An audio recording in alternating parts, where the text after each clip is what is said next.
The command center was a symphony of controlled activity, with dozens of workstations arranged in concentric circles around a central holographic display.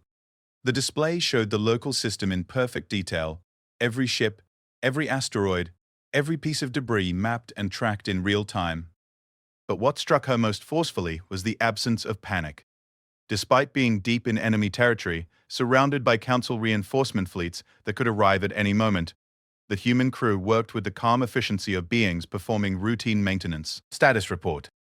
Admiral Chen requested as she took her position at the Central Command Station. Phase 2 deployment is proceeding on schedule, reported a young officer whose uniform bore the insignia of the Tactical Division. The 3rd Marines have secured the primary research facility. Intelligence teams are extracting data from the central cores. Estimated completion in 47 minutes. Chen nodded. Resistance? Minimal. Station security forces surrendered after token engagement. No significant casualties on either side. Zephyr's patches flared. Surrendered?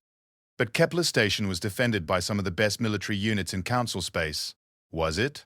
Chen asked mildly. She gestured to one of her technicians, who brought up a detailed tactical analysis on the main display.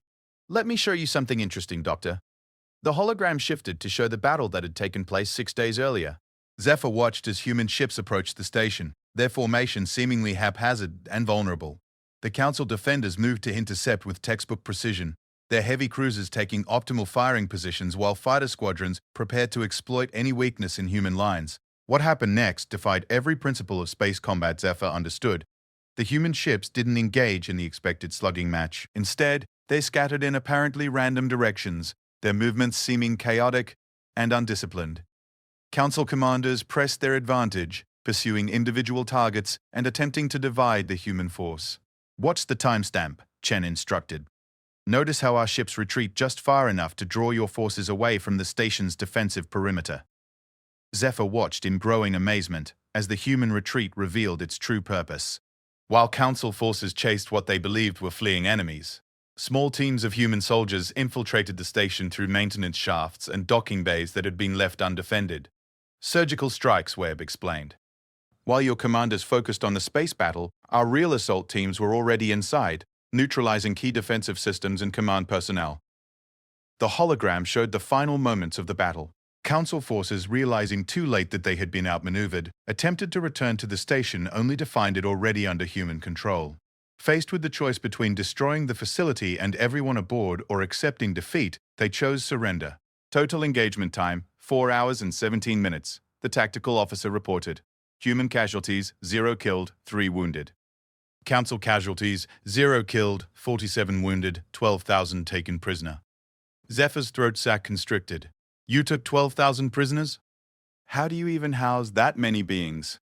We don't, Chen replied simply. Most were released within hours of the engagement once we had extracted the intelligence we needed.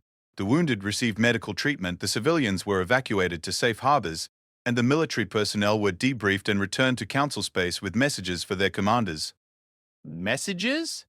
Keth Prime's form shifted to suspicious amber. Invitations to surrender, Webb explained, along with detailed analyses of why resistance is futile and how cooperation benefits everyone involved. Admiral Chen activated another display, this one showing a star map of the local sector. Red markers indicated human-controlled systems, while blue represented Council territory. What made Zephyr's patches dim was the pattern. Council systems weren't being conquered so much as isolated, surrounded by human positions that made reinforcement or resupply impossible. This isn't random conquest, she realized. You're implementing a coordinated strategic plan across multiple sectors. The Long War, Chen confirmed. Named after a human military philosopher who believed that true victory comes not from destroying your enemies, but from convincing them that resistance costs more than cooperation. She gestured to the display, highlighting shipping routes and communication networks. Every system we take, every station we occupy, every fleet we defeat. It all serves to demonstrate the inevitable outcome. Sooner or later, the Council will realize that they cannot win a war of attrition against humanity. Why? The question escaped Zephyr's throat sac before she could stop it. Why go to such elaborate lengths? Your technology is superior, your tactics are effective. You could simply conquer systems through brute force. Admiral Chen was quiet for a long moment, studying the star map with the expression of someone seeing patterns invisible to others. When she spoke, her voice carried a weight that made the bridge seem smaller, because brute force creates martyrs. And martyrs inspire resistance. And resistance prolongs conflict. And prolonged conflict wastes lives and resources that could be better used for exploration, development, and progress. She looked directly at Zephyr. Humans learn this lesson through bitter experience, Doctor. We spent centuries fighting wars the hard way before we discovered the easy way.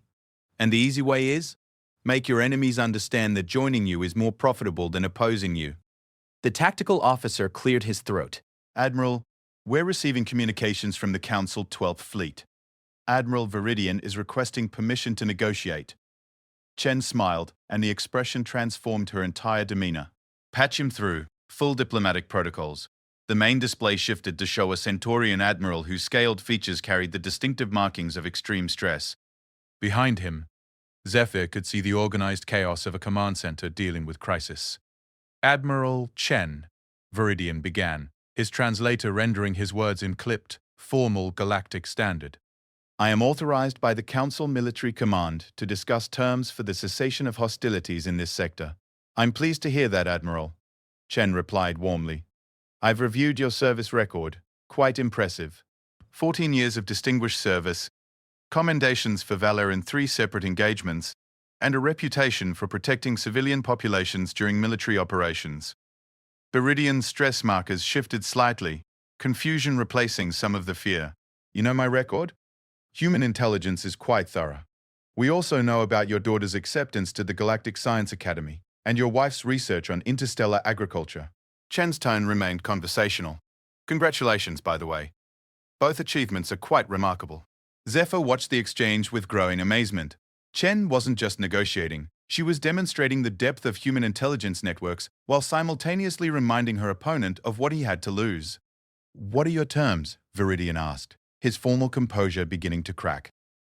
Simple. Stand down your forces and allow us to complete our intelligence-gathering operations. In exchange, we will provide you with detailed tactical analyses of human capabilities, strategic assessments of Council defensive weaknesses, and recommendations for military reforms that could improve your effectiveness in future engagements. The Centaurian Admiral's scaled features shifted through several emotional spectrums. You would share military intelligence with your enemies. We would share knowledge with our future colleagues, Chen corrected. The Council is going to lose this war, Admiral. That's not a threat, it's a mathematical certainty. The only variables are timeline and casualty count. We prefer both to remain minimal. Viridian was quiet for several long seconds. When he spoke again, his voice carried the weight of terrible understanding. What guarantees do I have that you will honor these terms? You have my word as a fellow military professional, Chen replied. You also have the evidence of our behavior in every engagement thus far. We could have easily destroyed your fleet instead of isolating it. We could have bombarded this system instead of conducting surgical strikes. We could have executed prisoners instead of treating them humanely. She paused, letting the implications sink in. Humans don't fight wars to prove how vicious we can be, Admiral. We fight wars to prove how reasonable we are. The quicker our opponents learn that lesson, the sooner everyone can get back to more productive activities. The communication ended with Admiral Viridian agreeing to Chen's terms. Within minutes, Zephyr could see Council ships on the display beginning their withdrawal from the system, their weapons powered down and their shields configured for peaceful transit. That's it? She asked. They just surrender? They make the intelligent choice. Webb corrected. Once you strip away the propaganda and politics, most military professionals recognize reality pretty quickly. Admiral Viridian is a smart being who values the lives of his crew more than his personal pride. Admiral Chen turned back to the star map, already focusing on the next phase of operations. Dr. Zephyr, 9. I believe you're beginning to understand why we wanted you to see this. Your expertise in interspecies psychology makes you uniquely qualified to explain to the Council why continued resistance is counterproductive. Zephyr felt a chill run through her bioluminescent patches. You want me to be a messenger? We want you to be a bridge, Chen corrected, between what the Council believes about humanity and what humanity actually represents. The choice belongs to them. They can learn these lessons the easy way or the hard way, but they will learn them. Through the bridge viewports, Zephyr could see human ships moving through the system with predatory grace. Each vessel represented technology decades ahead of anything in Council space, crewed by beings who seemed to view warfare as just another form of problem-solving. What frightened her most wasn't their weapons or their tactics. What frightened her was their absolute confidence that victory was inevitable. They weren't fighting for conquest or revenge or resources. They were fighting to prove a point about the nature of reality itself. And based on what she had witnessed, Zephyr was beginning to suspect they might be right. The briefing room aboard the Indomitable contained no weapons, no tactical displays, and no symbols of military might. Instead, the walls were lined with what appeared to be artifacts from dozens of different worlds, art pieces, cultural symbols, and historical documents that represented the diversity of galactic civilization. Zephyr found herself studying a delicate crystal sculpture that seemed to shift colors in response to her emotional state. That's from Kepler. 442b. Admiral Chen explained as she entered the room carrying a steaming mug of what Zephyr's olfactory senses identified as caffeinated plant extract. The Thylorians created it as a meditation focus. They believe that true understanding comes from observing how perception changes based on the observer's state of mind. You collect art from the worlds you conquer, Keth Prime asked, his crystalline form cycling through suspicious reds. We collect art from the worlds we visit, Chen corrected. Most of these pieces were gifts from grateful populations. Others were salvaged from battlefields where they might otherwise have been destroyed. She gestured to a section of the wall displaying musical instruments from various species. Humans have learned that preserving culture is often more valuable than seizing territory. Zephyr settled into a chair that automatically adjusted to accommodate her physiology. Admiral, I need to understand something. Everything I've witnessed suggests that human military doctrine is fundamentally different from anything in galactic history. You don't fight to destroy, you fight to convince. Why? Chen took a sip of her beverage and was quiet for a moment, clearly organizing her thoughts. Tell me, Doctor, what do you know about human evolutionary history? The basics. Persistence hunters who developed advanced tool use and complex social structures. Originally from a single world in the Terra system. That's correct, but incomplete. Chen activated a holographic display that showed a slowly rotating image of Earth. Humans evolved on a world where survival required cooperation between competing groups. We learned early that the most successful tribes were those that could convince enemies to become allies rather than simply eliminating them. The display shifted to show prehistoric human settlements. Our ancestors discovered that assimilating rival tribes was more efficient than destroying them. You gained their knowledge, their skills, their perspective, all while eliminating them as threats. Over time, this became the foundation of human strategic thinking. Sergeant Webb entered the briefing room, carrying a datapad and what appeared to be a collection of small objects. Sorry to interrupt, Admiral, but the intelligence analysis is complete. You're going to want to see this. Chen gestured for him to proceed. Webb activated his datapad, and the room's display system showed a detailed breakdown of the information extracted from Kepler Station. The station wasn't just a research facility, Webb explained. It was the primary coordination hub for something called Project Galactic Shield, a council initiative to develop weapons specifically designed to counter human technology. Zephyr's patches dimmed. She had heard rumors of such projects, whispered conversations among council scientists about crash programs to level the technological playing field. What kind of weapons? Quantum disruption fields, designed to interfere with human power systems. Adaptive armor that could theoretically resist human plasma weapons. And most interesting of all, Webb highlighted a section of technical specifications, psychological warfare protocols based on human behavioral studies. Admiral Chen leaned forward, studying the data with professional interest. They were trying to reverse engineer our own tactics. It gets better, Webb continued. The project had backing from 12 different council member species, with resource commitments that represent nearly 15% of their total military budget. They've been working on this for almost 2 years. Keth Prime's form shifted through several color spectrums. That represents an enormous allocation of resources. The council leadership must consider humans an existential threat to authorize such expenditures. And that, Chen said quietly, is exactly the problem. She stood and moved to the viewport, gazing out at the surrounding fleet. The council sees us as conquerors because that's the only model they understand. They can't conceive of a species that wages war, not for territory or resources, but to change the fundamental nature of galactic civilization. I don't understand, Zephyr admitted. Chen returned to the display, calling up a star map that showed the expansion of human influence over the past 5 years. Doctor, what do you see when you look at this pattern? Zephyr studied the map carefully. Human-controlled systems formed irregular clusters scattered throughout council space, with no apparent strategic logic. Some areas of intense activity were followed by long stretches of untouched territory. It looks random, she said finally. Exactly. It looks random to anyone using traditional conquest models. But look at this.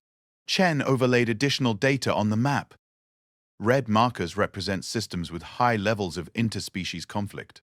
Blue markers are major trade routes. Green represents scientific research hubs. The pattern suddenly became clear. Human expansion correlated almost perfectly with areas of galactic instability and scientific importance. You're not conquering, you're stabilizing. Now you're beginning to understand, Webb said. Humans don't want to rule the galaxy. We want to fix it.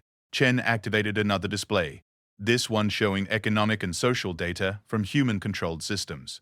Interspecies trade has increased by an average of 47% in systems under human administration. Scientific cooperation between previously hostile species has increased by over 200%.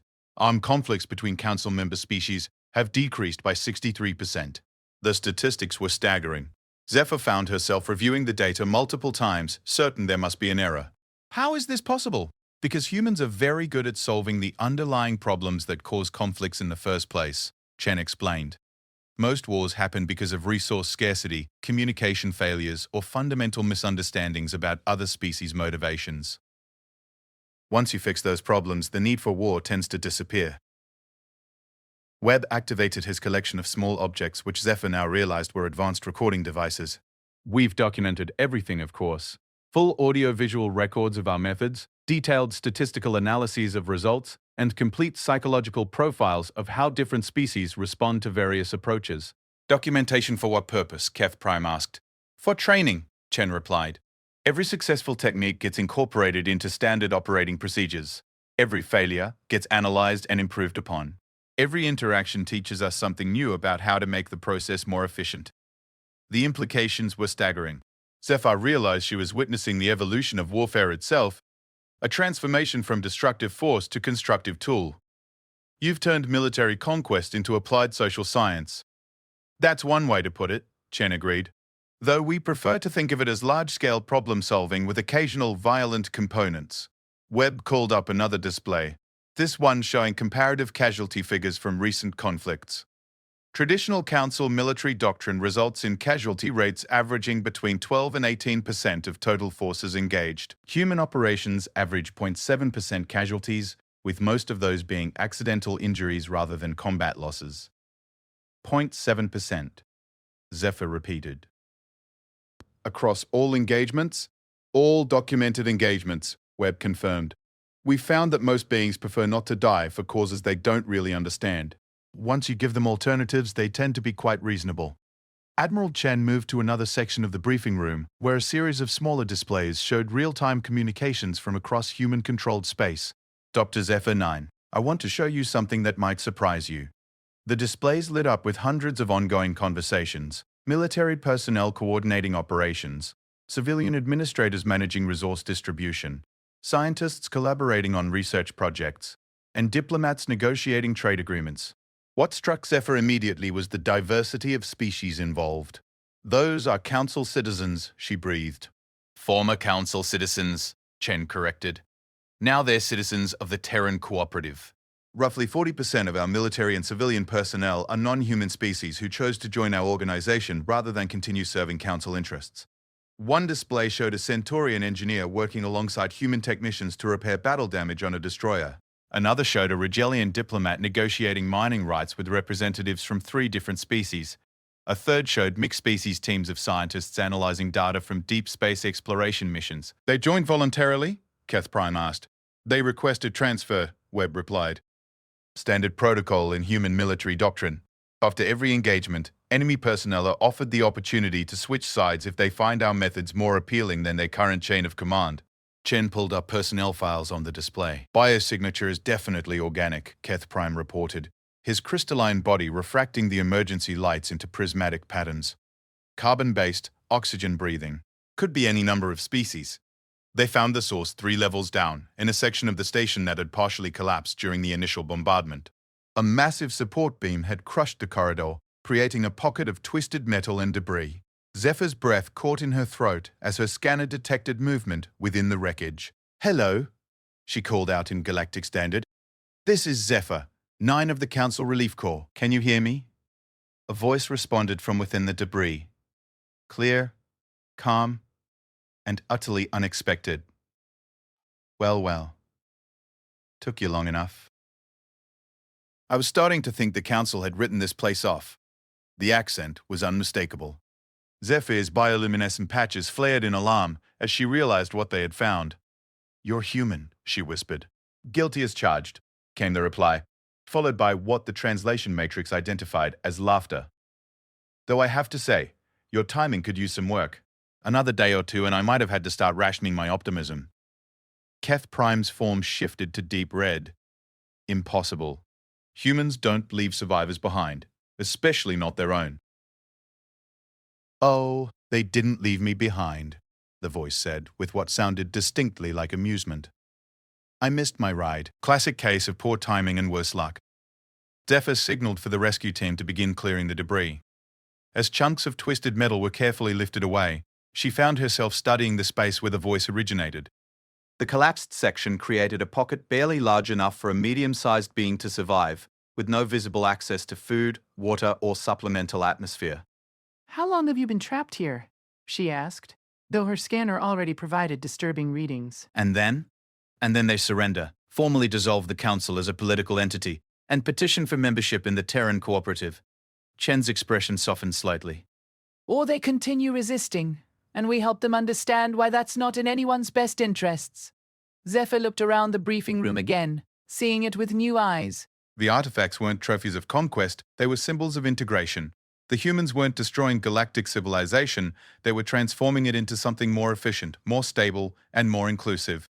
What terrified her wasn't the prospect of human victory. What terrified her was the growing realization that human victory might actually be the best possible outcome for everyone involved, including her.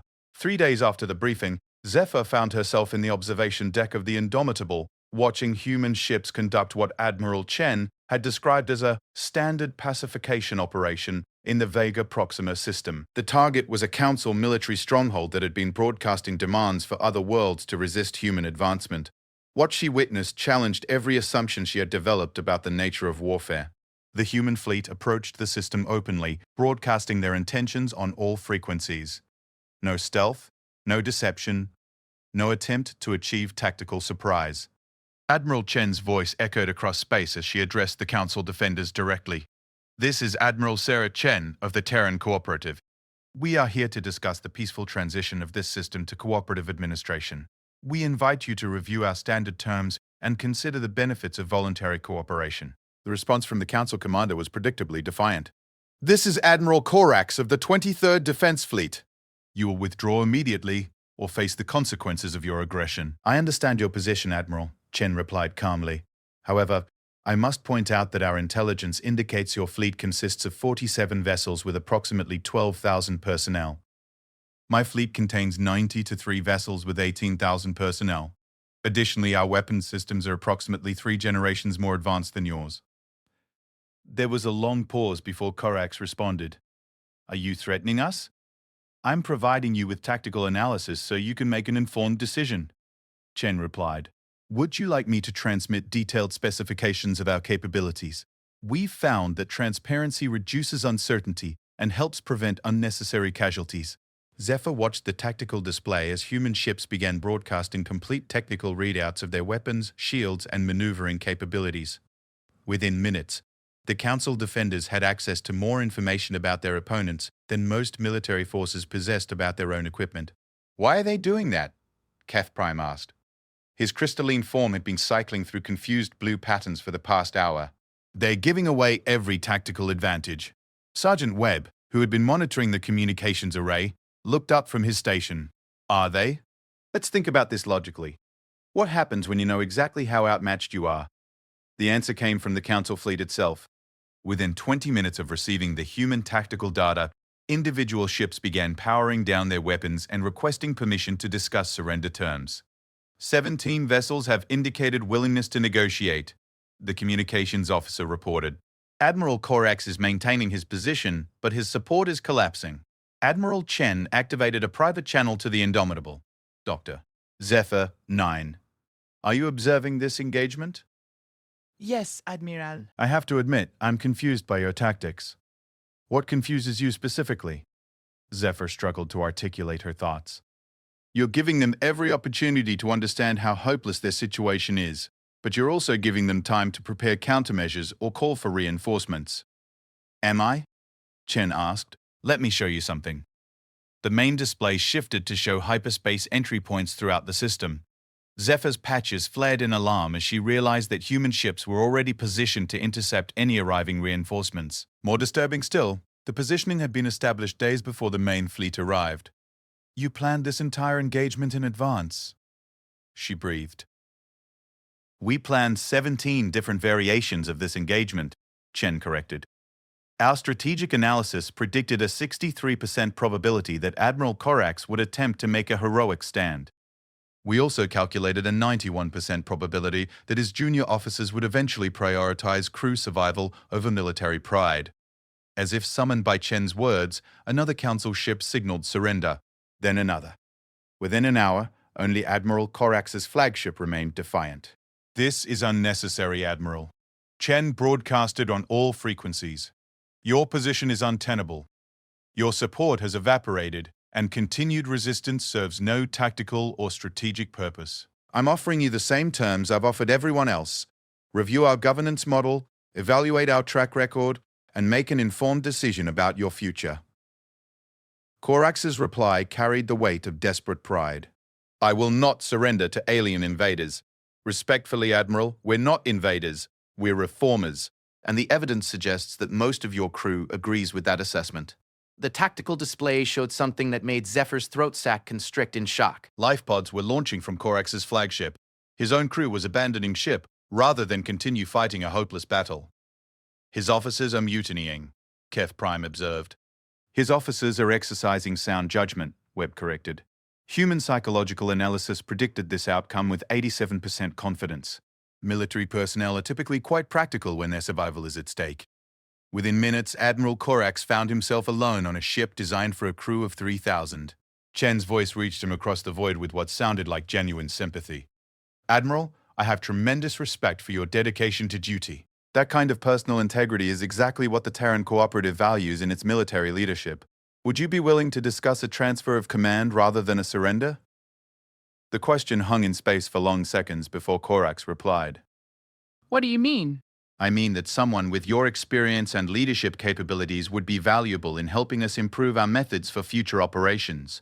You understand council psychology better than most of our analysts. Your insights could help us reduce casualties and minimize trauma in subsequent engagements. Zephyr realized she was witnessing something unprecedented in galactic military history. Chen wasn't just offering Corax surrender, she was offering him a promotion. You want me to help you conquer other council systems? Corax asked. I want you to help us minimize the human cost of galactic political reform, Chen replied. The mathematical models are clear, Admiral. This process is going to continue whether you participate or not.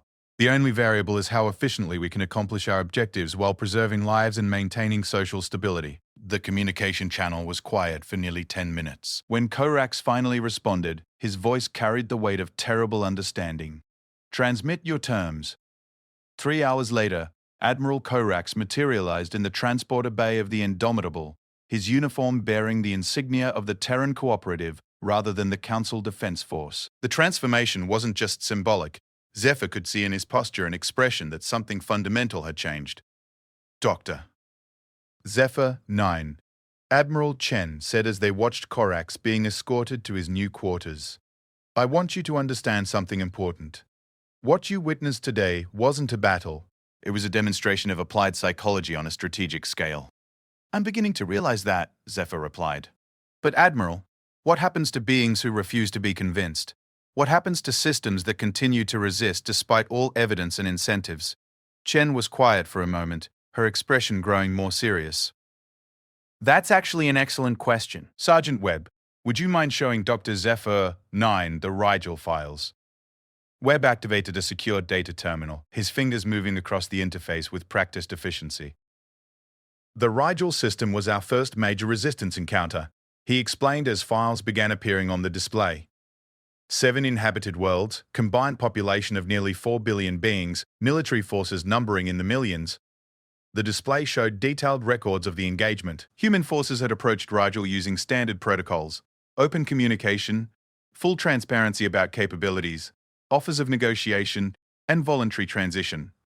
The response had been immediate and violent. They opened fire the moment our ships entered sensor range, Webb continued. No communication, no demands, no attempted dialogue. Just full-scale assault with every weapon they could bring to bear. What did you do? Zephyr asked, though she was beginning to suspect the answer would disturb her. We defended ourselves, Chen replied simply. And we won. Decisively. The entire engagement lasted 14 hours. The casualty figures appeared on the display, and Zephyr felt her patches dim in horror. Nearly 2 million Regelian dead. Entire cities reduced to rubble. 3 of the 7 worlds rendered temporarily uninhabitable. You committed genocide, she whispered. We responded to attempted genocide, Chen corrected. The Regelian military command had made the decision to fight to the death rather than consider alternatives. We honored that choice. Webb called up additional files. Post-engagement analysis showed that Regelian leadership had been planning a campaign of systematic extermination against human colonies. They viewed us as an infestation to be eliminated rather than a political entity to be negotiated with. We gave them every opportunity to choose a different path, Chen added. We broadcast our standard terms for 72 hours before the engagement began. We offered safe passage for civilian populations. We even provided detailed evacuation protocols. The display showed recordings of human communications during the battle. Even while destroying Regelian military forces with devastating efficiency, human commanders continued broadcasting surrender terms and civilian protection protocols. 97% of Regelian civilian casualties occurred because military forces used populated areas as shields, Webb explained. Our forces went to extraordinary lengths to minimize collateral damage, but there are limits to what's possible when opponents deliberately target their own people. Zephyr studied the aftermath reports. What happened to the survivors? They joined the cooperative, Chen replied. The remaining Regelian population, approximately 2 billion beings, petitioned for full membership within 6 months of the engagement. They're now among our most productive member worlds. How is that possible? Because once the leadership that had led them into catastrophe was removed, the Regelian people discovered that human governance actually served their interests better than their previous system. Chen activated another display showing current Regelian worlds. Economic productivity up 300%. Scientific advancement increased by orders of magnitude. Interspecies cooperation at levels they'd never imagined possible. Webb looked up from his terminal. The Regelian survivors have become some of our most effective advocates. They're the ones who explain to other resistance systems exactly what the consequences of violent resistance look like. Zephyr felt something cold settling in her core. You use them as examples. We use them as educators, Chen corrected. They share their experiences with other species facing similar decisions. They explain both the costs of resistance and the benefits of cooperation from the perspective of beings who have lived through both. Admiral Corax entered the briefing area, his new uniform crisp and his manner noticeably different from his earlier defiance. Admiral Chen, the integration protocols have been completed. My staff is ready to begin coordination with cooperative forces. Excellent, Admiral. How are your people adjusting to the transition? Better than expected, Corax admitted. I have to say, your psychological support teams are remarkably effective. Most of my officers report feeling more optimistic about their military careers than they have in years, Chen smiled. That tends to happen when people discover that their skills and experience are valued rather than simply exploited. After Corax left, Zephyr found herself staring at the star map that dominated the briefing room. Human influence continued to expand with mathematical precision, each new system adding to a growing network of cooperation and stability. Admiral, she said finally, I need to ask you something directly. What are humans, really? Are you conquerors? Are you liberators? Are you some kind of galactic social workers with military capabilities? Chen considered the question seriously. We, problem solvers, she said finally. We evolved on a world where survival required cooperation, innovation, and the ability to adapt quickly to changing circumstances. We brought those traits with us when we reached the stars. And the galaxy presented you with problems to solve. The galaxy presented us with a civilization that had spent millennia developing elaborate ways to make its own existence inefficient, dangerous, and generally miserable for most of its participants. Chen gestured to the star map. We're simply applying human methods to galactic challenges. Zephyr realized with growing certainty that she was going to have to make a choice. She could return to Council space and report what she had learned, knowing that such information would likely be dismissed as propaganda or delusion. Or she could accept that everything she thought she knew about governance, warfare, and civilization itself had been wrong. The choice, she was beginning to understand, was the same one facing every being in the galaxy. And like Admiral Korax, like the Regellian survivors, like millions of others across human-controlled space, the logical answer was becoming increasingly clear. 6 months after her capture aboard the dying Kepler station, Dr. Zephyr 9 stood in the Grand Assembly Hall of New Geneva Station, watching representatives from 417 worlds debate the final dissolution of the Galactic Council. The irony was not lost on her that the hall had been constructed using Council blueprints, staffed with former Council personnel, and decorated with artifacts from across Council space. The difference was that it actually worked. The motion before the Assembly announced Speaker Chen. Admiral Sarah Chen had accepted election to civilian leadership following her military retirement, is to formally ratify the Articles of Cooperative Governance and establish the Terran Cooperative as the successor government to the Galactic Council. Zephyr observed the debate from the observers' gallery, taking notes for what would become the definitive xenobiological analysis of humanity's political revolution. Around her, beings from dozens of species discussed the transition with the passionate intensity of people who had discovered that their voices actually mattered in governmental decisions. The human delegation recognizes Representative Coral of the Centaurian worlds, Speaker Chen announced. Coral rose from his seat in the section designated for military transition personnel. Zephyr recognized him as one of Admiral Viridian's former officers who had requested transfer to cooperative service during the negotiations at Kepler Station. Speaker Chen honored representatives. Coral began, his translator rendering his words in perfect galactic standard. 6 months ago, I was ordered to defend Council interests against human aggression. Today, I stand before you as a voluntary citizen of the Terran Cooperative. And I want to share with this assembly why that transformation represents the most important decision of my life. Zephyr found herself leaning forward as Coral continued his testimony. Under Council governance, my military service consisted primarily of enforcing trade regulations, suppressing civilian unrest, and participating in resource conflicts between member worlds. In 18 years of service, I never once participated in an operation that I could honestly describe as making the galaxy a better place. He activated a personal data pad projecting statistics onto the Assembly's main display. In the 6 months since joining cooperative forces, my unit has participated in 12 operations. 7 were humanitarian relief missions. 3 were scientific expedition escorts. 2 were diplomatic security assignments. 0 were combat engagements. Murmurs of approval echoed through the hall from beings who had experienced similar transformations. The human approach to governance doesn't just tolerate diversity, Coral continued. It actively cultivates it. My insights as a Centaurian have been incorporated into standard operating procedures. My cultural perspective is valued, not merely accommodated. My career advancement is based on merit and contribution, not political connections or species affiliation. Speaker Chen nodded approvingly. Thank you, Representative Coral. The Assembly recognizes Representative Tice of the Regellian Survivor Coalition. Zephyr's patches dimmed as this approached the speaker's podium. She remembered the horrifying casualty figures from the Rigel engagement, the single example of what happened when human offers of cooperation were met with violent resistance. This was younger than Zephyr had expected, with the pale coloration typical of Regellians who had spent extensive time in medical rehabilitation. When she spoke, her voice carried the weight of personal tragedy transformed into political wisdom. Honored representatives, this began. I am one of the 2 billion Regellians who survived our government's decision to choose war over negotiation with the Terran Cooperative. I am here today to ensure that no other world makes the same mistake my leaders made. The hall fell silent as this activated her own data display. The human forces that destroyed our military capabilities also saved our civilization.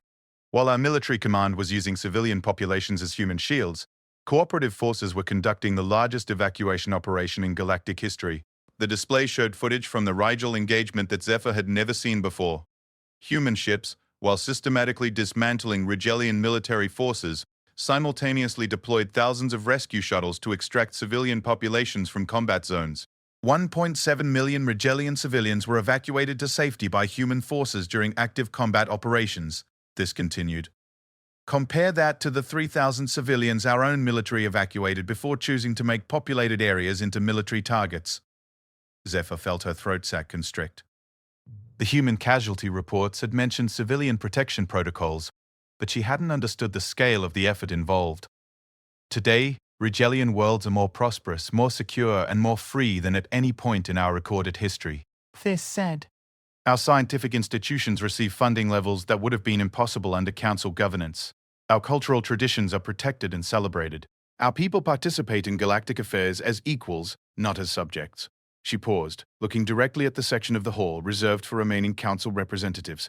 To those worlds still considering resistance, I say this: the humans will win. That is not a threat, it is a mathematical certainty. The only question is whether you will be partners in building something better or casualties of your own pride. The debate continued for hours, with representative after representative sharing similar testimonies. Former council military officers described careers transformed from enforcement to exploration. The rescue shuttle Harmony's Grace drifted through the debris field that had once been Kepler Station, its sensors painting a grim picture of twisted metal and frozen atmosphere. Zephyr 9 pressed her four-fingered hand against the observation port, her bioluminescent patches flickering in distress patterns as she surveyed the carnage below. Readings indicate 17 separate hull breaches, announced Keth Prime, the mission's tactical analyst. His crystalline form shifted through various shades of blue as he processed the sensor data. Initial orbital bombardment followed by systematic boarding actions. Classic Terran methodology. Zephyr's patches dimmed. The humans had been thorough, as always. Kepler Station had housed nearly 30,000 beings from across the galaxy. Scientists, diplomats, traders, families. Now it was nothing more than a monument to humanity's inexplicable capacity for destruction. Any survivors? She asked, though experience had taught her not to hope.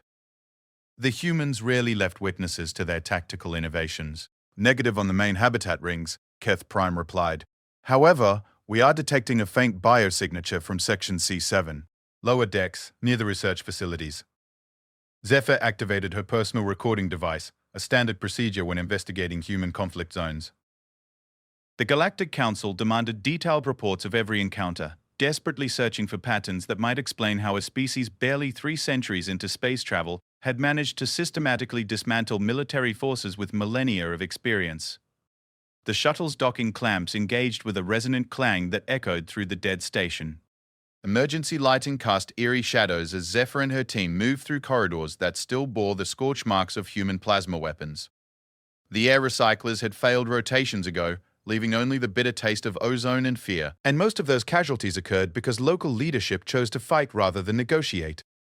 The humans never intended this to be a conquest, Zephyr realized. You intended it to be a demonstration. We intended it to be an education, Chen corrected. About the benefits of evidence-based governance, cooperative resource management, and political systems designed to serve citizen interests rather than elite preferences. a soft chime indicated an incoming communication. Chen activated the display to reveal Admiral Marcus Webb, now serving as Director of Transition Operations for the Outer Rim Territories. Speaker Chen, Dr. Zephyr 9, Webb said with the same casual professionalism Zephyr remembered from their first meeting. I thought you'd want to know. The Andromedans have requested formal negotiations. Chen raised an eyebrow. All of them? The entire Andromedan compact. Apparently, our reputation has reached their galaxy, and they're interested in exploring cooperative arrangements before we expand our operations to include their territory. Zephyr felt her patches flicker in amazement. The Andromedans were legendary among galactic civilizations. Ancient, powerful, and utterly isolated from local political affairs. The fact that they were initiating contact represented a shift in galactic power dynamics beyond anything she had imagined possible. That's quite a development, Chen observed. What are they offering? Technology exchange, joint exploration missions, and shared governance protocols for any systems where our spheres of influence might overlap. Webb's expression carried the same disturbing calm that Zephyr had learned to associate with human strategic thinking. They seem to have concluded that cooperation with human expansion is preferable to potential conflict. Wise of them, Chen replied. Schedule the negotiations for next month. I'll want full xenobiological and cultural analysis teams involved from the beginning. After the communication ended, Zephyr found herself staring out the office viewport at the traffic patterns around New Geneva Station. Ships from hundreds of worlds moved in carefully coordinated streams, carrying trade goods, passengers, and information across distances that had once been barriers to cooperation. Dr. Kura. Zephyr 9, Chen said quietly. You've been observing human expansion for 6 months now. What are your conclusions about our methods and objectives? Zephyr was quiet for a long moment, organizing thoughts that had been evolving since her first conversation with Sergeant Webb in the ruins of Kepler Station. You're not conquerors, she said finally. You're not even really reformers. And you're gardeners. Chen smiled. Explain that analysis. Gardeners don't destroy existing ecosystems. They cultivate them.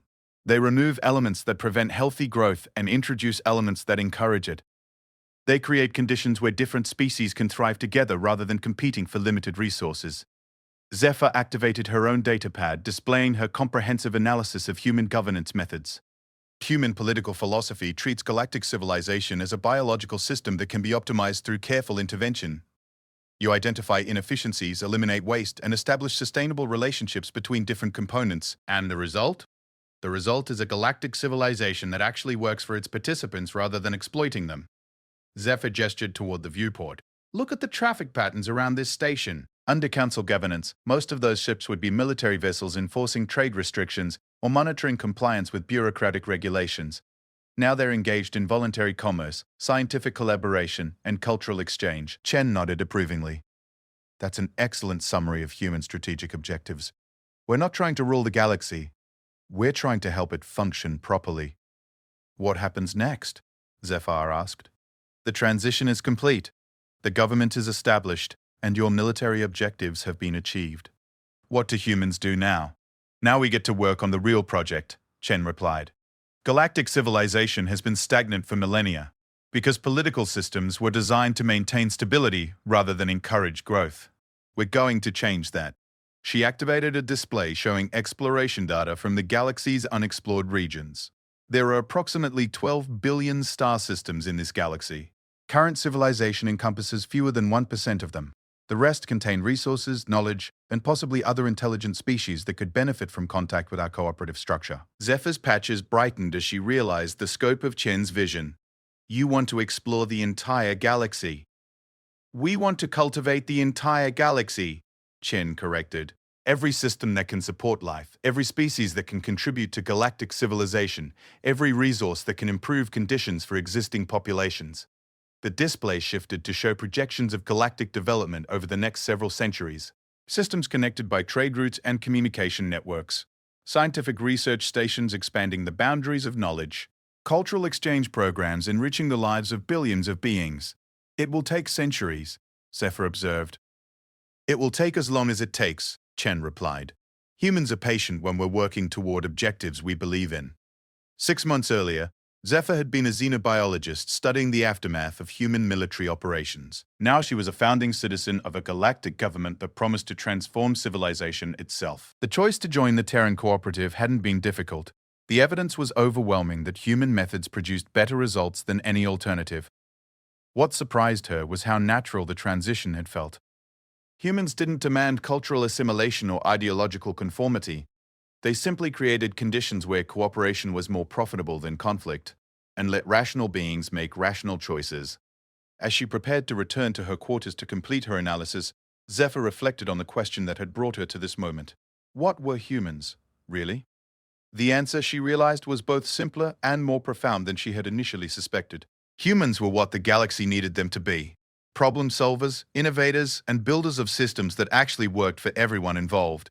And based on everything she had witnessed, that was exactly what the galaxy had been waiting for. The only question now was how quickly the rest of the universe would learn the same lesson. The station had been docked for 6 full rotations, longer than most oxygen-breathing species could survive without life support. Since the party started, the human replied cheerfully. I'd say about 6 days, give or take. Hard to keep track without windows. 6 days. Zephyr's patches flickered in confusion. Her species could survive perhaps 2 days in similar conditions. Most others would be dead within hours. She checked her scanner again. certain there must be an error. The final piece of debris shifted away, revealing a sight that defied everything Zephyr understood about biological limitations. The human sat cross-legged in the narrow space, apparently relaxed despite the circumstances. He was tall and lean, with dark skin and patient eyes that seemed far too calm for someone who had been trapped in a tomb for nearly a week. What captured her attention, however, were the precise tally marks carved into the bulkhead behind him, dozens of them, arranged in neat groups of 5, accompanied by what appeared to be calculations scrawled in various human languages. "You've been counting," she observed. Old habit, the human said, stretching as he emerged from the debris pocket. Sergeant Marcus Webb, by the way. Formerly of the 15th Expeditionary Force, currently enjoying an unexpected vacation courtesy of poor evacuation protocols. Zephyr noticed that despite 6 days without food or water, Webb moved with fluid efficiency. His uniform was torn and stained, but he showed no signs of the dehydration or muscle weakness that should have left him barely conscious. The tally marks, she pressed. What were you counting? Webb's expression shifted slightly, and for a moment, Zephyr glimpsed something deeper behind his casual demeanor. Days until extraction, he said simply. My unit operates on a specific timeline. I knew someone would come looking eventually. Transfer requests currently run about 37% of total enemy forces encountered. Acceptance rate for transfer applicants is 90 to 1% after psychological evaluation and skills assessment. Zephyr felt her worldview shifting in ways that made her distinctly uncomfortable. You're recruiting from the forces you defeat. We're offering career opportunities to qualified individuals, Chen corrected. Most military personnel joined their respective forces because they wanted to protect their people and serve a greater cause. When they discover that our cause is more effective at protecting everyone's people, the choice becomes fairly obvious. Webb activated another recording device. We've found that direct experience is much more convincing than propaganda. Every transferred council officer becomes ambassador for human methods when they interact with former colleagues. The briefing room fell silent as Zephyr processed this information. The humans weren't just winning a military campaign, they were systematically deconstructing the foundations of galactic civilization and rebuilding them according to human principles. "What happens to the council?" she asked finally. That depends on the council, Chen replied. They can adapt to the new paradigm, or they can continue fighting a war they cannot win using methods that no longer work. She gestured to the star map, where new data was constantly updating to show the movement of forces across multiple sectors. The mathematical models are quite clear, Doctor. At current rates of expansion and recruitment, human influence will encompass 73% of former council space within 18 months.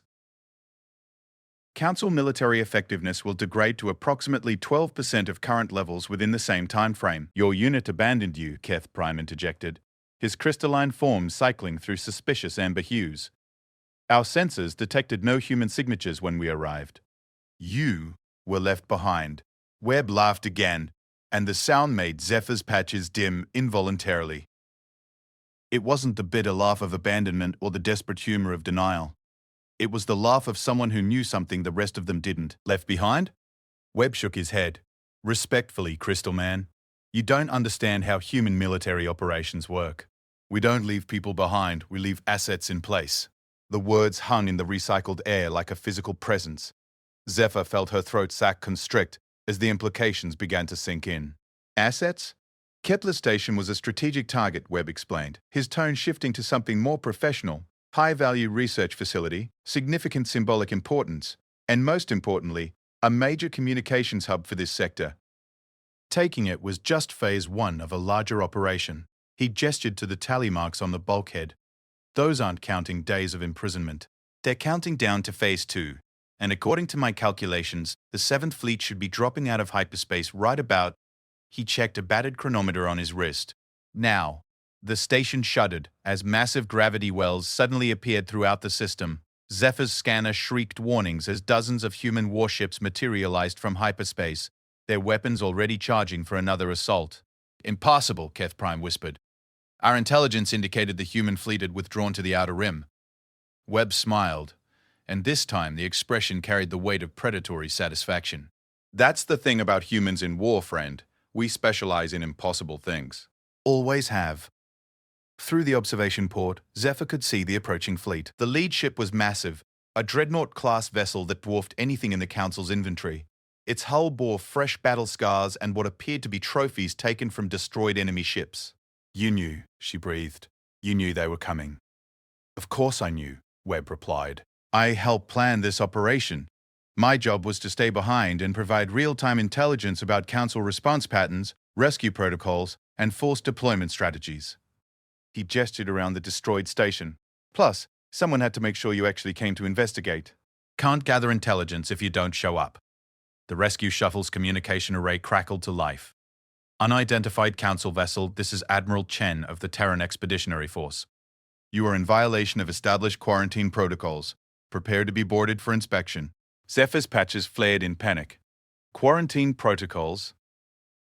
This is a humanitarian mission." Webb's expression softened slightly. "I know, and I'm genuinely sorry about that. But you stumbled into an active military operation, and there are protocols that have to be followed." He paused, studying her reaction. "Though if it helps, you're probably about to become some of the most valuable prisoners in galactic history." "Prisoners?" Keth Prime's form shifted to deep red. "On what authority?" "The authority of superior firepower and strategic positioning," Webb replied matter-of-factly. "But also because you've just witnessed something that most of the galaxy doesn't understand yet. You've seen human military doctrine in action, the real kind, not the propaganda version the Council broadcasts." The docking bay doors groaned as human boarding parties began cutting through the station's remaining defenses. Webb checked his chronometer again and nodded approvingly. "Right on schedule. The 7th Fleet has some of the best tactical specialists in human space. They've been planning this operation for months, running simulations, studying Council response patterns, learning how your people think and react." He looked directly at Zephyr, his eyes holding that same disturbing calm. "What you witnessed here, this whole rescue mission, it was part of the plan." The shuttle shuddered as magnetic grapples locked onto its hull. Outside, human soldiers in powered armor were already establishing a perimeter around the docking platform. "I don't understand," Zephyr said. "Why reveal this to us? Why tell us your strategy?" Webb stood and brushed debris from his uniform. "Because understanding is the first step towards surrender. And the Council is going to surrender, eventually. The only question is how many more stations, how many more systems, how many more lives it costs before they accept reality." Heavy footsteps echoed through the corridor as human soldiers approached their position. Webb straightened his shoulders and fell into a military posture that transformed him from casual prisoner to professional soldier in the span of a heartbeat. "Sergeant Webb reporting," he called out as the first armored figure appeared. "Mission parameters achieved. Target secured." The lead soldier's helmet retracted, revealing a scarred human face with eyes like chips of ice. "Good work, Sergeant. Admiral Chen wants a full debrief in 20 minutes. The soldier's gaze shifted to Zephyr and Keth Prime. "These the Council observers?" "Affirmative." "Doctor." "Zephyr 9, xenobiologist. Keth Prime, tactical analyst. Both appear to be exactly what they claim to be." The captain nodded. "Outstanding. Intel wants to run them through full interrogation protocols, but the Admiral has different plans." He looked directly at Zephyr. "You're going to have a chance to see something special, Doctor. Consider yourself lucky." As they were escorted toward the waiting human ships, Zephyr found herself replaying the conversation with Webb. Every assumption she'd held about human warfare had been systematically dismantled in the space of a few minutes. They didn't just fight battles, they orchestrated complex psychological operations that began long before the first shot was fired. The human dreadnought Indomitable loomed ahead, its hangar bay yawning open like the mouth of some vast predator. As their shuttle was drawn inside by tractor beams, Zephyr realized that her rescue mission had just become something far more significant. She was about to witness the human war machine from the inside. And if Sergeant Webb was right, what she learned would change everything the Galactic Council thought it knew about warfare, strategy, and the true nature of humanity's place in the galaxy. The hangar bay doors closed behind them with the finality of a tomb, and Zephyr understood that whatever happened next, there would be no going back to the comfortable ignorance of the past. The humans were about to show her something that would reshape her understanding of what it meant to wage war among the stars. The hangar bay of the Indomitable hummed with activity that defied everything Zephyr knew about military organization. Unlike the rigid, hierarchical structures common to Council fleets, the humans moved with fluid efficiency that seemed almost choreographed. Teams of technicians swarmed over damaged fighters, replacing parts with practiced ease while pilots debriefed in rapid-fire exchanges that her translator struggled to follow. "Impressive, isn't it?" Sergeant Webb remarked as they were escorted through the organized chaos. Most species think military efficiency means everyone standing in straight lines and following orders without question. Humans learned a long time ago that the best soldiers are the ones who can think for themselves. Admiral Chen waited for them near the central lift bank, a woman whose presence seemed to bend space around her. She was shorter than Webb, with graying hair pulled back in a functional style, and hands that bore the calluses of someone who had worked her way up from the ranks. When she spoke, her voice carried the kind of quiet authority that made listening optional. "Doctor Zephyr 9, she said, inclining her head slightly. "I apologize for the circumstances of our meeting. Your reputation as a xenobiologist precedes you. I've read several of your papers on interspecies psychological warfare adaptation." Zephyr's patches flickered in surprise. "You know my work?" "Human military doctrine emphasizes knowing your opponents," Chen replied. "Not just their weapons and tactics, but how they think, what motivates them, how they process fear and loss."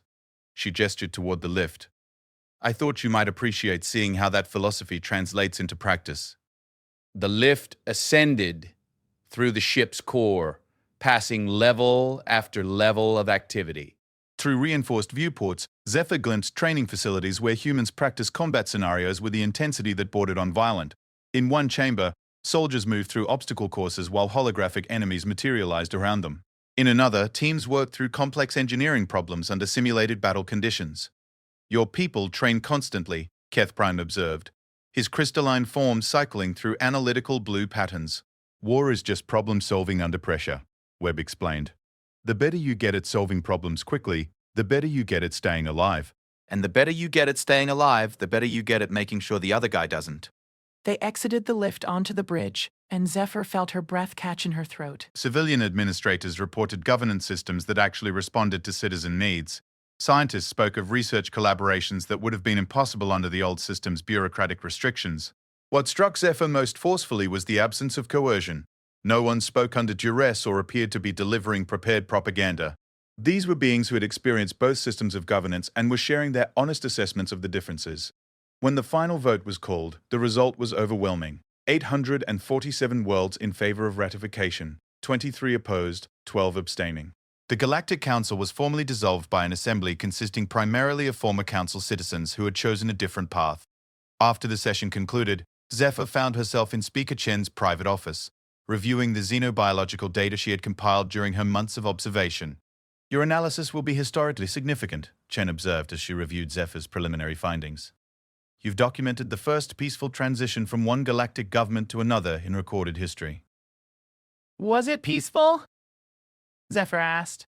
"The Rigel engagement alone cost 2 million lives. The Rigel engagement was the exception that proved the rule," Chen replied. "When beings choose violence over dialogue, the consequences are severe.